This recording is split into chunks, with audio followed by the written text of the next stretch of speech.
Welcome to Natural Habitat Adventures Daily Dose of Nature. Today's topic, take a walk on the wild side of China.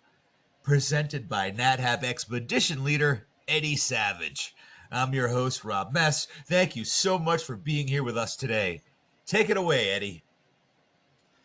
Hey, thanks, Rob. Hello, everybody. Good afternoon. Very excited to be presenting this for you. I'm heading off to China myself for my first expedition there in since pre-2020, since 2019. So it's a big step. I'm really excited to go back. This has always been one of my favorite trips anywhere on the planet. It is just all around a phenomenal adventure.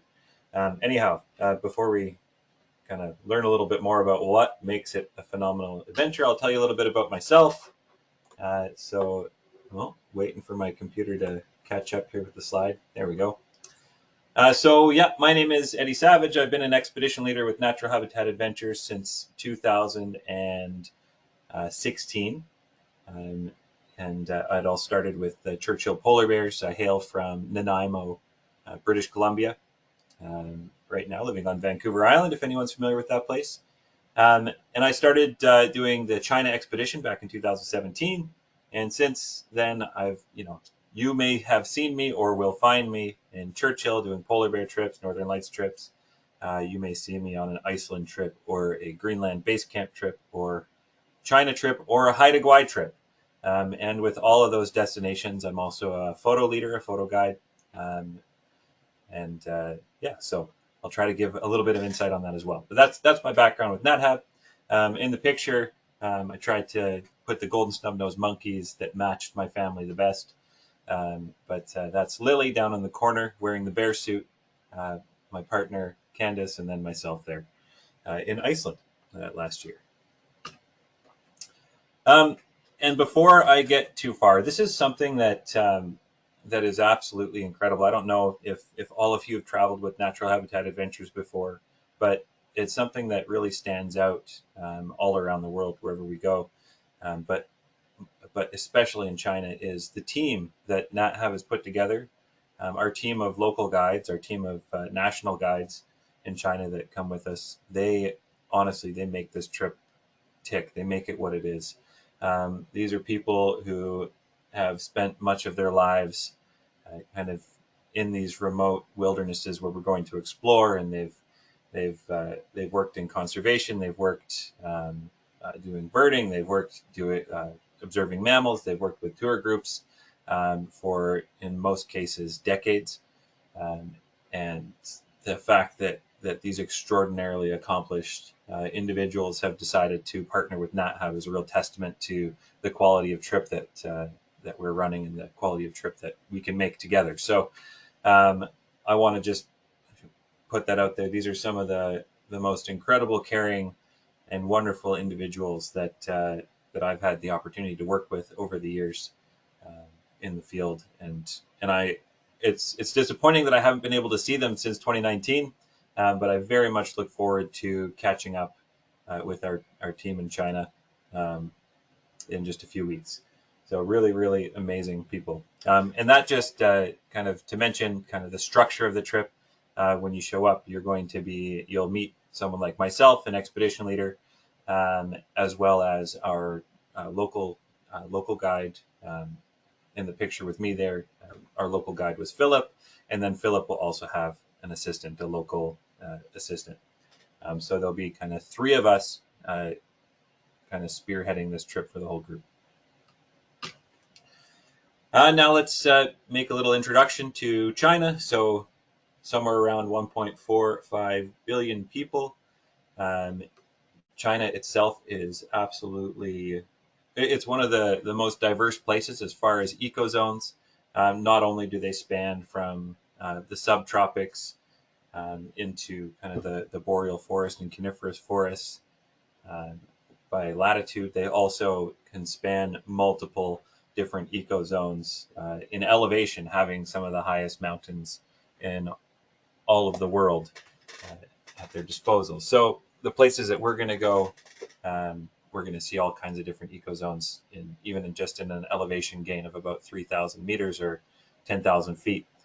But you can consider this, the Himalayan mountains. They've got desert, coastline steppes, high plateaus, low river valleys, floodplains, and globally it's the second largest country by landmass. But it's an incredibly diverse place to go, and definitely when people think of China, usually it comes down to kind of the very rich cultural and societal history that has persisted in China for thousands upon thousands of years.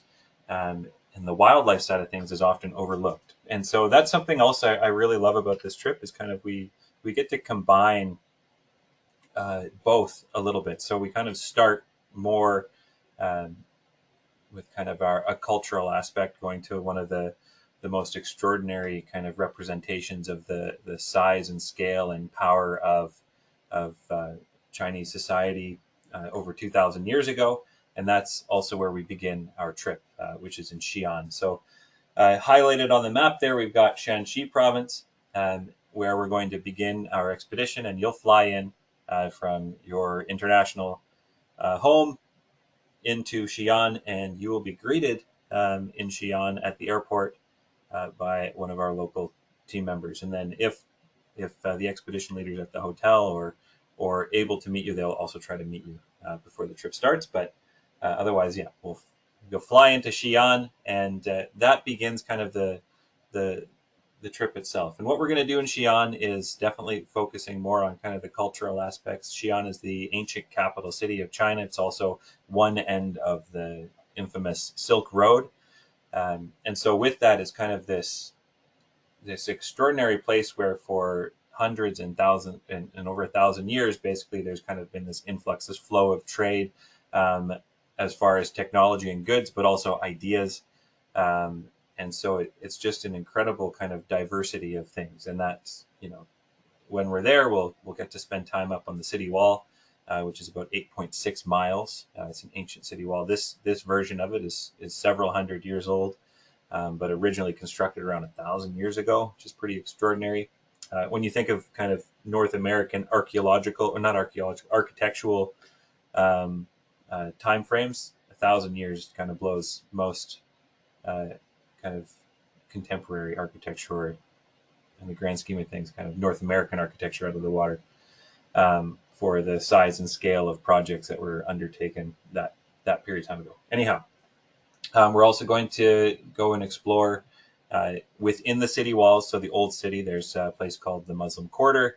There's the Bell Tower. There's these kind of very famous sites, and we're going to spend time just enjoying the sights and scenes of Xi'an and taking advantage of our short time that we have there.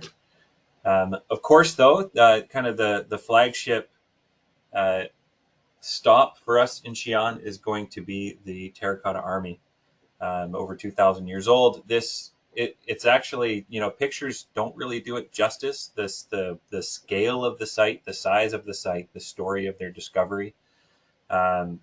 They are frequently unearthing new terracotta soldiers. They've done some LiDAR. They've tried to figure out exactly kind of what the scale of this is, and they just keep finding more and more and more. And so that story, we're going to dive into it quite a bit and spend during our time at the Xi'an Terracotta Army. But it's a very, very special stop, and one of the reasons why we start in Xi'an is so we can get there and kind of beat everyone else to the site, and that's super important. This is Nat Hab style. We're going to get to the Xi'an Terracotta Army right as they open the gates, even before they open the gates, so that we can be some of the first people into the site. As you can imagine, this is a globally recognized site, and actually recognized in China, and so we try to get in there, enjoy it for the morning, and then we'll go and do some more exploring elsewhere for the afternoon, because it is one of the most popular attractions in all of China. But we do it in a way that kind of allows us to be a little more leisurely with our exploration. Very cool. For you photographers, that morning light as well does a really nice job for us, especially the way the sun shines into the hangar that is built and constructed over top of the excavated sites. So we're going to spend our first couple of nights in Xi'an, and then we will make our way from Shanxi province via high-speed train to Sichuan province. We are going to travel to Guangyuan. We're not going to make it all the way to Chengdu yet, but we're going to jump on the train. It'll be between 2 and 3 hours. High-speed train, 155 mile an hour train. It's super cool. It's quite extraordinary. This drive that went from Xi'an to Chengdu, it used to take between 12 and 14 hours. And I have on one occasion, on one trip many years ago, drove from Xi'an through the Qinling Mountains,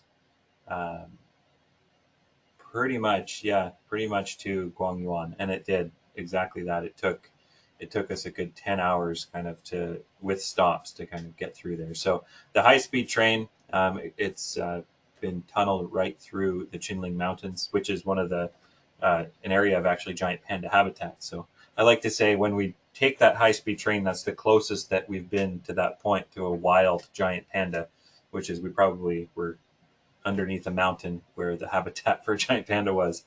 But anyways, that high-speed train, 155 miles an hour, 3-hour journey. It'll get us to Guangyuan, where we transfer to a bus, a small bus that will be kind of our main mode of transportation for the next leg of the trip. Once we get, like I was saying, well, let me just introduce Sichuan province first, because there is a striking difference. Shanxi being kind of it is what's dubbed as kind of the first of the northern provinces in China, and so it does have typically drier and colder weather, but once you drop into the Sichuan Basin and Sichuan province itself, you get into what's kind of dubbed as the breadbasket of China, and it is incredibly lush. You have kind of this kind of subtropical monsoon climate where there's lots and lots of moisture. There's lots and lots of rivers flowing through. Sometimes it appears as though there's air pollution in some of the parts, but really it's really, really humid. And there's often overcast in the area as well. And it kind of provides like this perfect greenhouse condition for growing all sorts of varieties of crops. And it has done so for hundreds and thousands of years. It's been kind of this very lush and important breadbasket for farming and for China itself. So the province itself has a population of 81 million. Capital city is Chengdu. And yeah, like I was saying, they get over 300 days of overcast in Chengdu, but it's this moisture, it's kind of this lush, extraordinary growing conditions that also make it fantastic habitat for giant pandas. And so that's going to be, kind of a big part of this conversation as well. I mean, I've got a giant panda right here, just to remind me to talk about giant pandas on this trip because it's pretty important. But on the map now, you can kind of see from quite an elevation. We're looking at kind of the range where giant pandas may persist or do persist and may persist today. The range is extraordinarily small. It's entirely within China. And you can actually see, I'm just going to grab my laser pointer here and I'll point to where so this population here, where my laser pointer is going around, this is the Qinling Mountains. So you can see Xi'an here. So we take the train right underneath through here to Guangyuan here, where we transferred to a bus. That's maybe a better look at that. But so we go right underneath the giant panda habitat to Guangyuan, where from here we transfer into a bus to head up into the Minshan Mountains to begin our journey. But so back to giant pandas. There are 67 giant panda nature reserves. About 66% of giant pandas are actually kind of thought to be living within those reserves, and a little over 50% of the potential habitat is protected. The rest of the habitat that is not protected is still extraordinarily inaccessible kind of mountain habitat. And in the wild, you're looking at a population of an estimated 1,864 animals. And this is from one of China's giant panda surveys. They do these surveys they have historically done them kind of every 10 years, roughly. And I think that the stat on this one is it was something like 200,000 human hours went into field time looking for evidence of pandas, looking for panda sightings, scat, trails, markings, all that kind of stuff, whatever they could to try to get a better understanding of exactly how big the population is. So that's what we're looking at there for the wild habitat for pandas and areas that we're going to spend some time. I'm just going to grab my laser pointer again. We're going to be kind of in this area, the northern Minshan Mountains, and then we're going to come down through here, and we're also going to come into kind of this area as well. We're going to be kind of, just kind of like in different parks. We try not to be too specific with exact locations, because we don't want to share that too widely. But yeah, so we'll be in kind of these core areas of giant panda habitat. Now, I'm doing a lot of talking about giant panda habitat and giant pandas, and a question that often comes up are what are the odds of seeing a wild giant panda? The odds of seeing a wild giant panda are extremely low, even in like extremely low.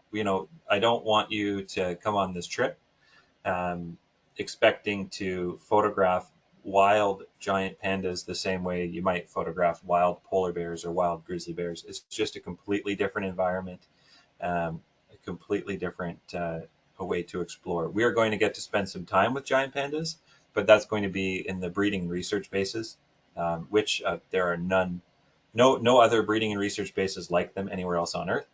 But when we're talking about actually being in giant panda habitat, the answer to that is yes, we will be in their habitat. The likelihood of seeing a giant panda in giant panda habitat is extremely low. And even there's some rangers that we've talked to who have spent 25 years in one nature reserve where there's an estimated 60 to 80 giant pandas, and they have an average sighting with the amount of time they spend in the reserve of one sighting every 5 years. So it's not something that we should be expecting. But when we talk about giant pandas, we also need to talk about the giant pandas as an umbrella species. And the fact that, so this is a map of the giant panda nature reserves in China overlaid on the other map that I have there. But essentially, what we're looking at here is giant pandas as an umbrella species have managed to protect some of the most critical and endangered habitat anywhere on Earth simply by being pandas. Humans, we have this really strong connection. And back in the 1970s, when there was kind of the initial research being done on giant pandas, in part by WWF and in part by the national government or the government of China, there is kind of this emergency when they discovered there was likely less than 1,000 left in the wild. There's kind of this rush and this emergency to protect wild habitat for them, so they did not go extinct. And what ended up happening was the formation of many giant panda nature reserves. This is a map of them, and within that, there's many other species such as the golden takin or golden snub-nosed monkey, which we'll talk about a little bit, that are actually vulnerable or endangered themselves. The golden snub-nosed monkey is one of the rarest primates on Earth. This is not a golden snub-nosed monkey nature reserve because they don't have the same draw, attraction, and connection to humans as the giant panda and the drive to protect them and protect their habitat. So these spaces, which ended up being protected for the giant panda's benefit, have in turn protected hundreds and thousands of other species. There's one area, Wolong, you can see it on the map there. Wolong is one of the most biodiverse regions outside of a tropical rainforest, and it's one of the first places. We're going to go to the Gangdo Wolong giant panda base on our trip, but it's one of the first places where, uh, uh, yeah, a lot of the protection went into place for pandas. Pretty cool. Pretty cool stuff. So thank you, pandas, for protecting these giant panda nature reserves. So back to kind of the schedule of our events here. So once we drop into Sichuan province, our first stop will be at the giant panda nature reserve. Now we're going to drive from the train station for, it's going to be a pretty big transportation day, about 3 to 4 hours of driving. But we're going to make a stop at a beautiful walled city, one of my favorite kind of walled cities, again on the path of the Silk Road. Um, Before we get here. But when we get to the Giant Panda Nature Reserve, we've got 2 nights here, and 2 nights and 2 full days at this nature reserve. And the goal basically is going to be to explore the different valleys that are available in the park. It's it's maybe from Chengdu, the next closest large town. If you were to take a bus, just drive there, you're looking at probably 14-hour drive. So it's remote enough that it doesn't get a really large number of people visiting, and it's also one of the first giant panda nature reserves that was established back in the 1970s, and so it has now had protection, wildlife monitoring protection, rangers, anti-poaching methods, all that kind of stuff now for 50 years. And so each year it seems to be getting better and better. It's one of the better managed nature reserves in all of China. And what that means is we have this extraordinary opportunity to get up close and personal with animals that are otherwise either quite skittish or will hide around humans. Um, but here in this nature reserve, it's very different in the sense that these animals kind of have come to see the people, the vehicles, the operations within the reserve as being more of their, just cohabitating versus an intrusion. So I'm not saying that, we're going to get shoulder to shoulder with these animals, but it's an animal like this one on the screen, this Sichuan takin. In some places, there might be Sichuan takin living there, but you'll never see one. But here, there's a very, very good chance you're going to see quite a few of Sichuan takin. Some other animals inside the nature reserve, we're looking at Tibetan macaque, and then also potentially rhesus macaque, a bird that we're always on the look for. And springtime is great for golden pheasants. It's kind of coming into their breeding season. Is this beautiful, beautiful animal? Very elusive, ground dweller, eater of a wide variety of things available on the ground. But yeah, the place we're going is one of the better known regions for spotting them in the wild, as they have a very healthy population. Other creatures we might get a chance to see, you're looking at the Chinese goral, so kind of a cliff dweller, kind of like it's a goat antelope that basically just loves kind of these tricky, rough, rocky terrain, almost a mountain goat, but not quite. We've also spotted golden eagles in the park, as well as quite a number of other raptors, especially on gray days like this photo was taken. Gray days seem to be really great for the raptors. Some rare owls, that kind of thing. There's a good variety of birds that we're going to come across, and something I'm quite thankful for, because in particular in the springtime, when we kind of have a bit more on the migration end of things, our local guides are often very well versed in the birds that are coming through, and they can lend us their expertise when it comes to all of the vibrant, different colored birds that look very similar to each other but are unique species. It's very cool to hear their insight on some of the creatures that are coming through. But definitely a busy spot for birds. And then something else, kind of to the tune of what we were talking about with, or what I was talking about with kind of the giant panda umbrella, is there's another bear that shares the same habitat, which is the Asiatic black bear, or the moon bear. And within this reserve, over the last 5 years, 6 years, there's been 7 years, I guess, there's been kind of an increased sighting of these bears. And, that's again, just a testament to how well this nature reserve has been protected. Um, in many other nature reserves or areas where these bears are exposed kind of to visitors or to industrial operations or even communities, there's a very good chance they're going to have kind of a skittish notion to them, and they will be in the habitat, but they won't be seen. But again, like I was talking about, the moon bears have benefited very much so from the 50 years of protection in this region, and it took a long time to get there, but now they're becoming like in the grand scheme of things more common. We don't see them on every trip, but when we do, it's very, very special. Um, and we'll definitely see evidence of them within the park, such as on the right here, you can see this image. That's a moon bear nest.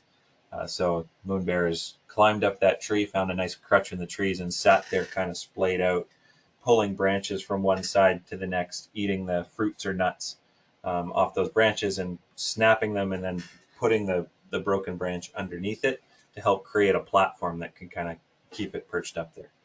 So we're always on the lookout for those moon bear nests in the nature reserve as well. So we spend 2 nights there, 2 full days. At the end of our second full day of exploration, we will actually depart, and we're going to head out of the nature reserve and towards our next kind of nature reserve area, which is where we intend to look for golden snub-nosed monkeys. And so this area, it's very well known to have golden snub-nosed monkeys. It has been for decades. In more recent years, one of the government initiatives has been to semi-habituate them for research purposes. These primates are, again, like I mentioned earlier, they're the best adapted primate other than humans for cold temperatures, and occasionally they can be living in 0 degrees Fahrenheit or less or colder. And you can see that very easily distinguished kind of with the thickness of their fur. And it's even thought, you look at their nose there, it's even thought that the reason why the nose is a snub-nosed is basically to kind of reduce the extremity and to help prevent frostbite on that extremity.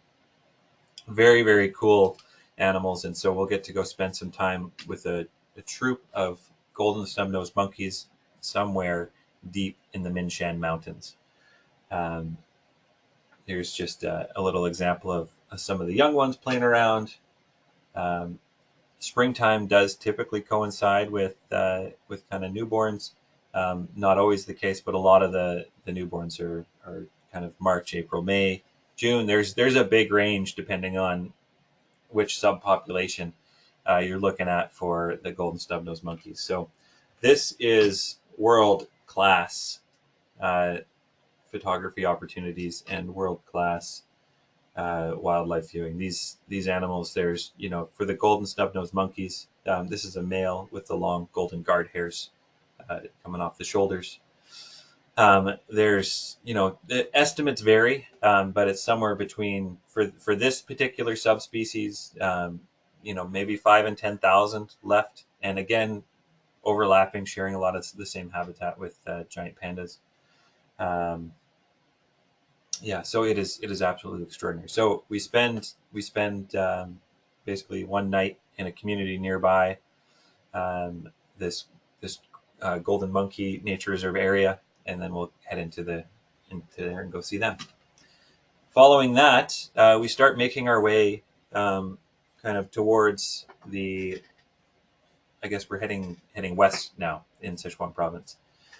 We kind of go south from where we were before, and we start heading west. And we'll go to a place called Dujiangyan and begin our experience here at the giant panda breeding and research bases. So Dujiangyan is it's a really, like, it's kind of right at the edge of when the mountains really start. It's the edge of the Sichuan Basin. There's a huge kind of aqueduct project that happened here a couple thousand years ago to help divert water to major farming areas in the Sichuan Basin. And with that, it's kind of developed this community and it's kind of own special feel to that area. Anyhow, there's some of the world-renowned giant panda breeding and research bases in the area. Um, and these bases, we'll talk about this when we're on the trip, but they get really important, or they are really important to kind of the future conservation of giant pandas. And we're going to dive into this a lot on the trip, as far as kind of what's going on with giant panda habitat, the future of the giant panda, etc. But for the last 50 years, the Chinese government, WWF was involved, in particular towards the beginning, and other international research groups, scientists have basically worked very, very hard to try to figure out how to get the giant pandas to reproduce in captivity. The reason being is, in particular, when they first discovered there's likely less than 1,000 pandas, the extinction threat was very real for those bears at that time. And it was all the way through the 90s, 2000s, until just very recently when the status changed from endangered to vulnerable. But these breeding and research bases, essentially, over the last 50 years, they've been working on trying to effectively breed pandas so that they can have a captive population of over 300 was the initial goal, but now I believe there's around 500 captive pandas globally.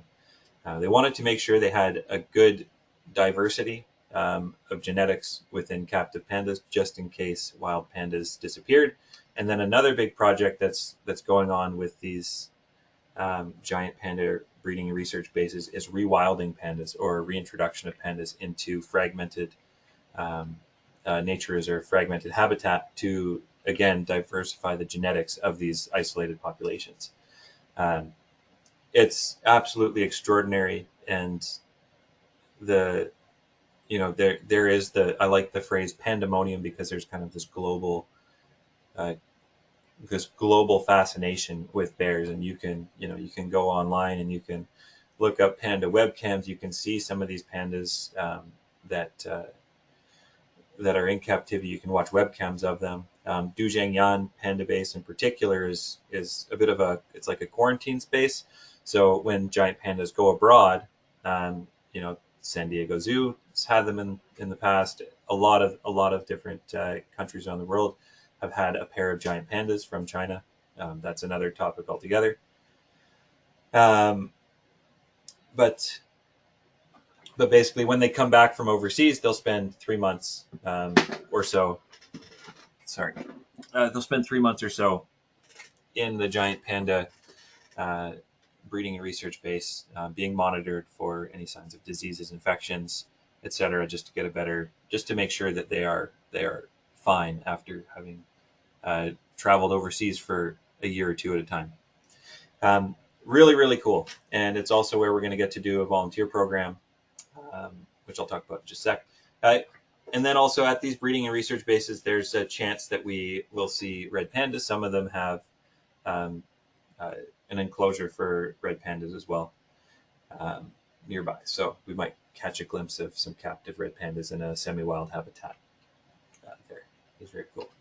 And then a big highlight for this too is the volunteer program. So over the years, this program has shifted a little bit, but it's such a cool opportunity to be involved in the day-to-day happenings of giant panda care. So these bears, the average defecation rate, sorry, I'm throwing this on a webinar, but it's just, it's somewhere around 100 times a day.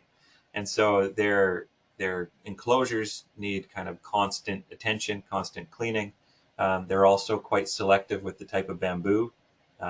So, they're constantly refreshing the bamboo stock. Pandas are very, very picky. I've watched a panda sit there and with like brand new shoots that are maybe a foot long, and just sniff one, nope, no good, throw it away. Sniff one, no good, throw it away. Sniff one, perfect, eat that one, halfway, throw it away, and just kind of work through their food. So anyways, there's a big need to kind of constantly be turning over the food and cleaning the enclosures, and then the pandas will be kind of in a safe spot, kind of behind a gate so that they can't access us. But it's a pretty intimate way to help with giant panda conservation. And there's nowhere else in the world quite like this where you can do something like this. And so it's definitely a highlight and a really special part of our time at the giant panda breeding and research bases.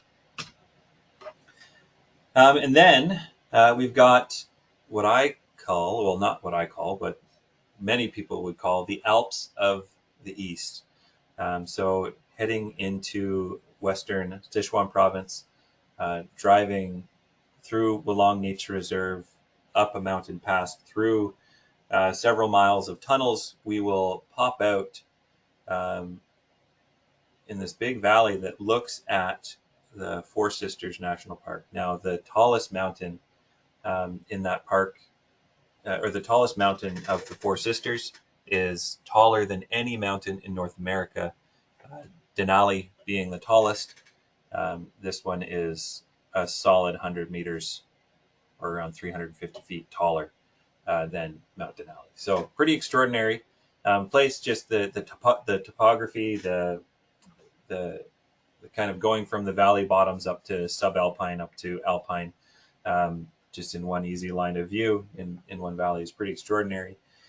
This shot here that I took, you can see that it's got snow on it, right? And this was actually taken in the morning in the park. And so overnight, some precipitation came through.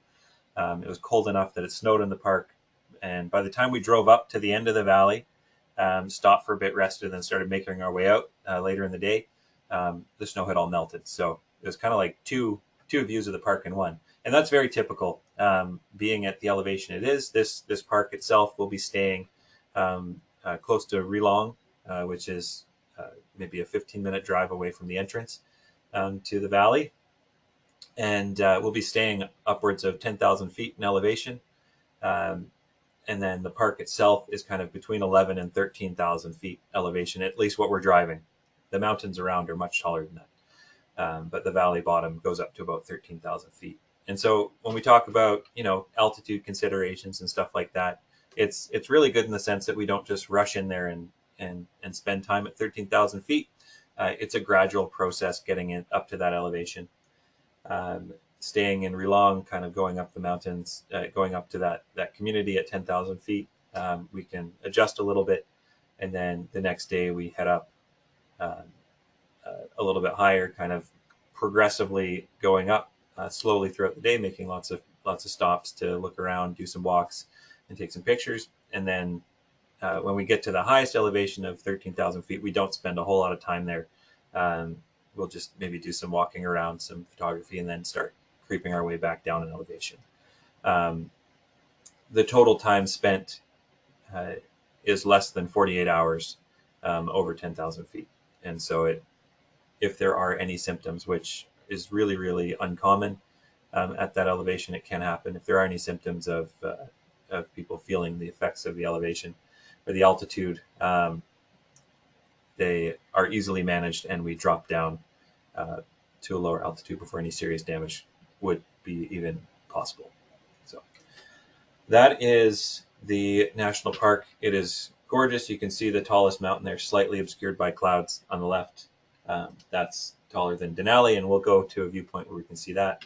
But it's just a beautiful, beautiful place to explore, and a real highlight at this end of the trip. It's also, once we kind of break through those several miles of tunnels and kind of drop down into these big mountainous valleys at elevation, we start to get into more of a Tibetan region as well. There's kind of the Tibetan culture is very prevalent. We'll see a lot of prayer flags around. We'll see stupas. We'll see all kinds of prayer wheels, monasteries, that kind of stuff. There'll be and also the architecture changes immensely in that zone as well. Oh yeah, and another species that we're going to come across is the domesticated yak inside the park. So there's a lot of things that kind of go with this shift, and it's a really great kind of opportunity to see something so strikingly different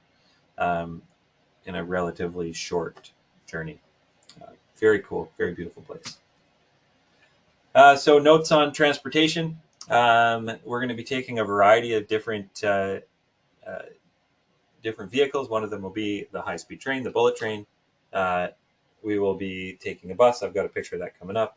And then also sometimes we'll jump into little electric vehicles like this just to get us around some of the nature reserves. But this is kind of the typical size of our bus. Really important, you know, I have done a trip with a much larger bus before, and it really restricted us being able to stop. A big part of this is, you know, we're going to be going down some kind of remote country roads, rural roads, and if you've got a vehicle much larger than this, to stop on the side because you think that's a beautiful scenery, or you want to, you know, stop in a little village and see what's going on.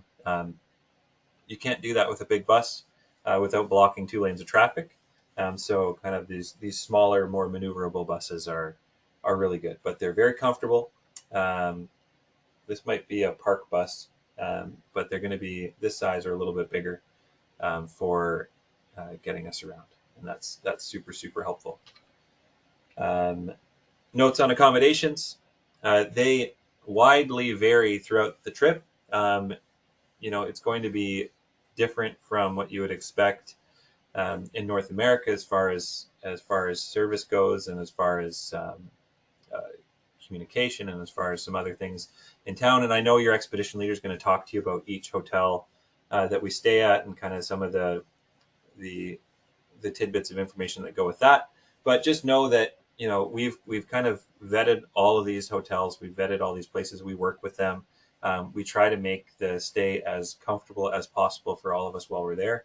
But yeah, they vary throughout the trip. They suit our needs, and then also the location is the most critical part. Um, you know, we want to make sure that we're where we need to be to access kind of these nature spaces, to be in the place that makes the most sense for our excursions, um, while kind of balancing everything else. And so that's really good. And then another nice feature of this trip, because this itinerary is 12 days, that's pretty long, um, for especially for kind of the length of travel days that we have and whatnot. And so kind of having 2 nights in most hotels for the duration of the trip kind of allows us to take a deep breath, take a breather, and really enjoy some of the spaces that we're at, instead of just rushing from one hotel to the next. So that's really nice. Notes on physical requirements. You know, the China trip, there's a lot of walking. There's a lot of time on your feet. You know, even something like the Terracotta Warriors, the site is it's not like a museum that you just walk into and it's all there. The site is massive. There's kind of, you know, at least 2 miles of walking there. Train stations are also huge, and there's often a time constraint to that. So we're, you know, kind of trying to move at a reasonable pace through there with our luggage and with our equipment. So train stations, they're really really big train stations, as you can imagine. I mean, Xi'an is it's like 8 to 9 million people, and so the main train station is going to be massive. Stairs, boardwalks, and muddy trails. Stairs are super common, but most of the time, I'd say like 9 times out of 10, if we're going to hit a trail, it's going to have stairs, and it's a well maintained trail. We're not going to take you on anything um, that that is extremely difficult. But there's definitely going to be some trails. There'll be maintained trails. There'll be muddy. There'll be rocks. There'll be roots and stuff like that. Um, but we're always kind of aware of that. And then, yeah, some of our travel days are really quite long. We can be on the move for greater than, from hotel to hotel can be kind of 10 hours or so, 12 hours in some instances, hopefully not 12 hours. But just know that, like, especially when we're moving from one place to the next, those days can be quite long. Some of our bus rides are 6, 7 hours. And I always like to say, just take advantage of time on the bus or time sitting on the train to take a breather, to take a relax. There's tons of information on this trip, tons of things to see, and we're going to be super busy. So sometimes those long travel days are actually welcomed for a bit of a break from the busyness. And then something that we always try to do, we can't do this at every location, and there's some places where we absolutely need to keep the group together for the entire day or the entire portion of the day. But where we can, we're going to try to offer some more strenuous walks, and if you need to, climb a flight of 200 stairs, we'll try to make that happen for you. But it definitely depends where we are, time constraints. And I also like to put a little thing in there when it comes to more strenuous walks, which is if I've got intel on like a really incredible wildlife opportunity, I'm going to cancel a longer walk so that everybody can go and have that experience. But we'll talk about it. We always talk about that kind of stuff before any decisions are made. So we do have that option in many of the places that we're going to be staying for kind of longer, more strenuous walks if desired. Notes on food and dietary. The food is amazing. It is such an amazing variety of this shot here. There's lots of different mushrooms and stuff like that, but there's such a great variety of wild vegetables. Just like different takes on how to prepare food. And we always try to have a good portion of vegetarian dishes, meat dishes. We want to have something for everybody. And then I've got it underlined on the screen there. We can manage dietary and spice. We just need to know about it. And of course, we can, spice is fine. You can tell us, when we meet you. But as far as dietary, when we leave Xi'an at the beginning of the trip, we have very limited windows when we're actually in cities that might have specific dietary foods available.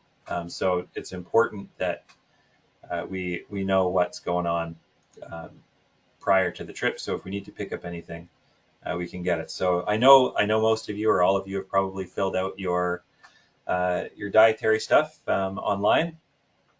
But it's super important that if anything's changed or there's some specifics that we need to know about, that those get updated so we can try to figure it out. Otherwise, please do come kind of with some open mind, flexibility, and then just communicate with us on trip, of course, for food. But I love it. It's we're usually having kind of big round table meals and stuff like that, and usually 10 dishes or so. It's hard to say exactly how it's going to look on your trip, but it'll be a nice variety, and then usually by the 4th or 5th day we get a good idea of what people really like, and then start tackling those. Anyways, very excited for the food. And then notes on packing gear and what to bring, what not to bring. Folks, keep it simple. I was just reviewing this morning to make sure that I was as dialed in for talking to you as possible. But the pre-departure briefing has just fantastic information on what to pack. They've really, the team at NatHub has really dialed in what you need. I would say if there's anything, bring some layers. So, you can have, if you have, one warmer sweater, good waterproof outer layer, that kind of thing, you're going to be in good shape. But, the coldest times we're going to be out will be in the mornings, in particular when we're in the nature reserves, like when we're in Four Sisters National Park, up the valley in the morning, it can be below freezing. And then also the Giant Panda Nature Reserve or the Golden Snub-nosed Monkeys area will also be kind of kind of hovering around freezing or a few degrees warmer. But by the time the sun gets over top of the mountaintops and hits the bottom of the valley, we're going to be looking at much warmer. And in particular, when we're in Xi'an or some of the Sichuan basin cities, we're looking at up to 80 Fahrenheit or so. Usually kind of around 70, 65, 75 is a good zone for usual kind of valley bottom stuff. But a lot of this trip is in the mountains, so be sure you have some good gear for that. And then comfortable hiking shoes. We're going to be on the move a lot, moving a lot. Comfortable hiking shoes. That's a very important one. So make sure that whatever shoes you bring, you've tried them out, you like them, and you can wear them for a very long time. And then, folks, notes on photography trips. So I'll be leading a photo trip coming up. The best camera is the one that you have with you. I like to stay versatile with my gear. I don't want to have too much stuff. I also don't want to have too much heavy stuff because I'm going to be wearing this, all day. Essentially, we'll have vehicles we can put stuff down on the seat, but if we're out on the move, out for a walk, you want to make sure it's pretty versatile. My kit is the 24 to 70 millimeter, which is kind of my typical everyday lens, and then I would suggest like 150 to 400 millimeter for some of the giant panda breeding centers, the gold monkeys, and then also in Tangjia or in the giant panda nature reserves. Really nice to have those that range of lens. Tripod, we typically have some tripods with us. So if that's something that you need for a bigger lens or camera, you know, we may be able to help you out there. But if you have one that you really like, that you use and you've traveled with before, also not a bad idea to bring that. Just, keep in mind some of the weight restrictions. But yeah, we will have some tripods, and you can just connect with us once you arrive in China if you would like to borrow one of those. I'm going to be bringing a compact travel tripod just because I might like to do some like kind of blurred water shots using a neutral density filter, that kind of thing. That's what I'll be looking for. And then comfortable strap or harness. We will be wearing cameras a lot, so make sure you're comfy with your setup. I don't like neck straps, so I've got a nice camera harness system that keeps the camera in place. And then also a microfiber towel is super helpful because we are going to an area that is somewhat, can be sunny. It can also be drizzly and rainy. It can also be both. The weather's constantly changing, and we will have rain at some point on the trip. And it's just nice to have something to dry the camera off if we get a little squall of rain come through and we get a little bit damp and the camera gets damp. Oh yeah, sorry, actually back to that. One more thing, consult the pre-departure briefing as well. I was just reading through that and it's just, everything is dialed in. So if you have any questions about photography stuff, read that section on kind of photography gear. Really thorough, amazing information in there for you. And then I'm just going to click through some pictures. Just such a variety of places and things to see. It's one of the most interesting, exciting trips that I get the privilege of leading. And I can't wait to head back over there, see some of these extraordinary creatures, some of this extraordinary wildlife, wildflowers, springtime flower blooms, landscapes, all that kind of stuff. Pandas, giant pandas. It's going to be fun. Thank you very much. All right. Now, before we start in with some questions, I would like to remind everyone that you can submit your questions via the question field in your control panel. All right, let's get to some questions. So, can you say what is the biggest surprise for a first-time visitor to China would be? The biggest surprise, I think it varies individually, for sure. I think something that that was like for me living on Vancouver Island, I'm in a community of 100,000 people. I think kind of the scale of some of the major cities was surprising to me. Even like Xi'an is not considered one of the largest cities in China by any means, but it's already twice the size of the largest city in Canada. So just population wise, so that was kind of a surprise to me. But yeah, I mean, other than that, I think it's a very individual thing. What surprises you the most? That was for me because I'm a small town kind of person. Great, thank you for sharing. So, would there be any chance for us to meet one of the panda researchers while we're there? We can definitely see who's available. We will as far as kind of doing like a meet and greet or an interview or something like that, we'd have to connect with our team in in China to see if they can make something like that happen. But we're, because we're kind of almost a ghost in the night, we have a very limited window when we're in the areas that we could. So we can try, um, but I can't say for sure what'll happen. So, can you talk about what the differences between the April and the October departures would be? We've got a few questions about those. Oh, for sure. I mean, the differences are pretty limited. Like if you like, it depends on what you're after. In the springtime, but well, actually, let me start with. I'll just back up on that. Let me start with the reason why we select spring and fall has a lot to do with temperatures, and it comes down to you don't want it to be the heat of the summer, and you don't want it to be the cold of the winter.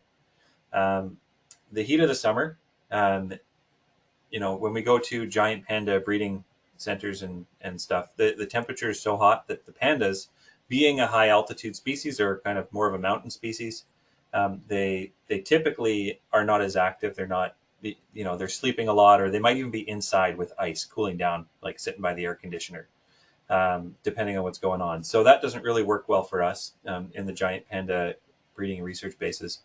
Also, the wildlife. In the summertime, a lot of the animals go higher in elevation too, and so they leave the valley bottoms and they get up to um, they get up into kind of these subalpine and alpine meadows, which much like the tundra in the Arctic or alpine tundra, you're kind of booming with life, booming with flowers and that kind of thing. And so the animals are up there in an area that's inaccessible to us, feeding and happy as can be in kind of that cooler high altitude world. But in the spring, the animals are still down at the valley bottom. They're down at the valley bottom, kind of coming down from the mountains. The higher elevation gets covered with snow, and so they come down from the mountains and they start feeding on alternate food sources, valley bottom wise.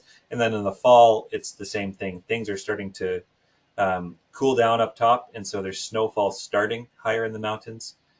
Food that was booming in the summertime is starting to fade, and so the animals come down. So we need to be there kind of in the April zone, and then October, November zone to reach that temperature range. And it makes for some really good wildlife viewing for us.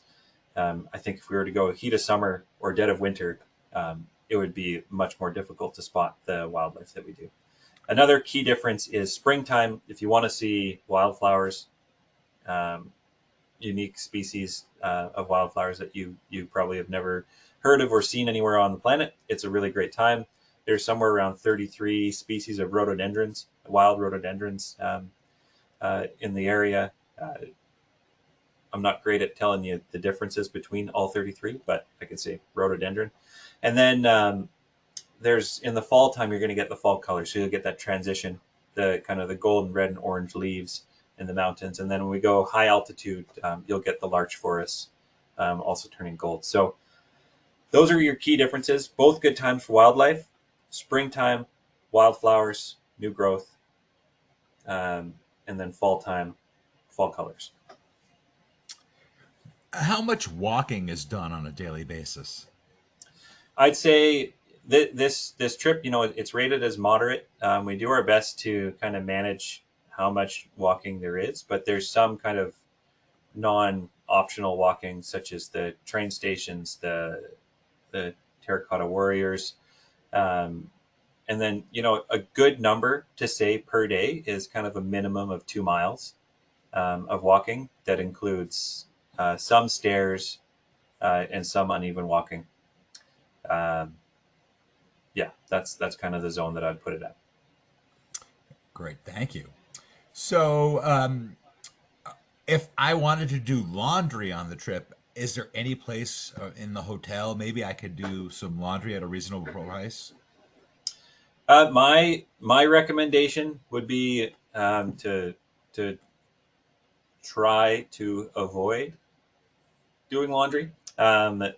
There may be some hotels that can do it because we are in places for 2 nights, but some of the hotels, smaller ones, they may not be equipped to make that happen for us at all. or in order to do laundry, they've got to, drive it 2 hours away into town where they have the laundry facility, and kind of their turnaround time is longer than we're actually going to be in the area. So I would do everything you can to try to avoid that. I've had a whole wide variety of laundry protocols happen on trips, and then yeah, there's going to be kind of the hotels will charge their own expense for that, but I would try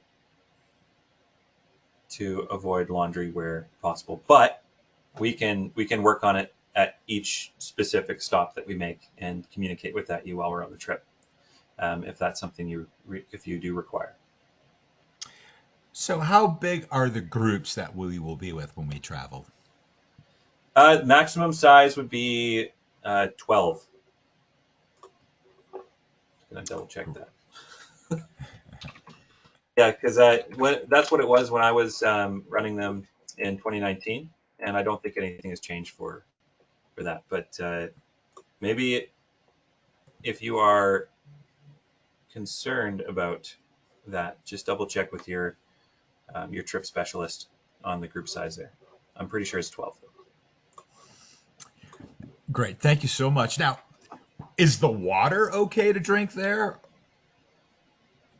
That kind of varies from place to place. There's a general rule, which is you shouldn't be drinking the tap water. And so one of the ways we manage water is, while we're traveling, we have kind of one of those big refillable water containers that we will refill your water bottles with. So that's kind of the go-to for drinking water. Is we want to make sure that we can keep your water bottles full, keep you hydrated, and keep you safe. If there's oftentimes in hotels, depending on the hotel, there's usually a kettle in the room too. So if you want, you can take water and you can boil it, and that's a lot better. Great. Thank you for addressing that, Eddie. Unfortunately, that will be the last question that we do have time for today. So I'd like to turn it back to you for any closing comments you might have for us. Well, this trip is probably one of the most unique wildlife nature trips that I have ever been on. It's a place where very few people, China is a place where very few people travel for its wildlife wonders. And I think that NatHab and our local team has done an extraordinary job putting together a very interesting and dynamic itinerary with an opportunity to see not only some endangered species, but to also get up close and personal with giant pandas and to explore some of the rarest habitat and landscape on this planet. It's really, really special, and I look forward to seeing you out there. It's so cool. Eddie, thank you so much for taking the time to present for us today. And I'd also like to thank everyone who joined us today. Now, if you are interested in information on how you can travel with NatHab, give us a call at the number on your screen, or you can send us an email at info@nathab.com. Our adventure specialists are happy to help you out. Join us tomorrow for our next Daily Dose of Nature. You can check out this week's lineup, including registration links, on our website at nathab.com/webinars. We did record today's presentation, and we will have the replay available on our website soon. With that, I will conclude the webinar. Goodbye, everybody. We'll see you next time.